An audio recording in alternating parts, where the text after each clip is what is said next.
ജീവിതം നിന്നെ തോൽപ്പിച്ചെന്ന് തോന്നുന്നുണ്ടോ? വെറും 1 മിനിറ്റ്. ഇത് കഴിയുമ്പോൾ നീ ഒറ്റയ്ക്കല്ലെന്ന് മനസ്സിലാകും.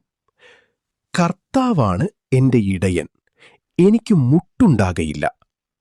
അർത്ഥം, ദൈവമായ യഹോവ ഒരാട്ടിടയനെപ്പോലെ തന്നെ പരിപാലിക്കുന്നതുകൊണ്ട് തനിക്ക് ജീവിതത്തിൽ ഒന്നിനും കുറവുണ്ടാകില്ല എന്ന് സങ്കീർത്തകൻ വിശ്വസിക്കുന്നു. അർത്ഥം, ആത്മീയമായി ശക്തി പകരുകയും ശരിയായ വഴിയിലൂടെ നയിക്കുകയും ചെയ്യുന്നു. മരണത്തിന്റെ നിഴൽ വീണ താഴ്വരയിലൂടെ നടന്നാലും ഞാൻ ഒരു അനർത്ഥവും ഭയപ്പെടില്ല, നീ എന്നോട് കൂടെയുണ്ടല്ലോ. നമ്മളുടെ ജീവിതത്തിലെ ഏറ്റവും വലിയ പ്രതിസന്ധികളിലോ മരണഭയത്തിലോ പോലും അർത്ഥം, ശത്രുക്കളുടെ മധ്യത്തിലും ദൈവം നൽകുന്ന സമൃദ്ധമായ അനുഗ്രഹങ്ങളെയും ആദരവിനെയും കുറിക്കുന്നു. നന്മയും ദയയും എന്റെ ആയുഷ്കാലമൊക്കെയും എന്നെ പിന്തുടരും.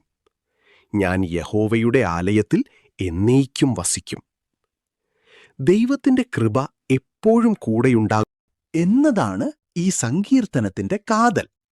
പ്രയാസങ്ങളിലും ഭയത്തിലും ആശ്വാസം നൽകുന്ന ഒന്നായി ഇത് കണക്കാക്കപ്പെടുന്നു. സഹോദരീ സഹോദരങ്ങളെ, പ്രാർത്ഥിക്കുക, നേടാൻ സാധിക്കും. കാരണം അത്രയ്ക്ക് പവർഫുള്ളായൊരു വചനമാണ്.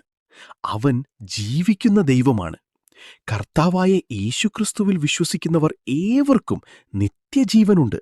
കർത്താവായി രക്ഷിതാവുമായി സ്വീകരിക്കുക. എല്ലാവരെയും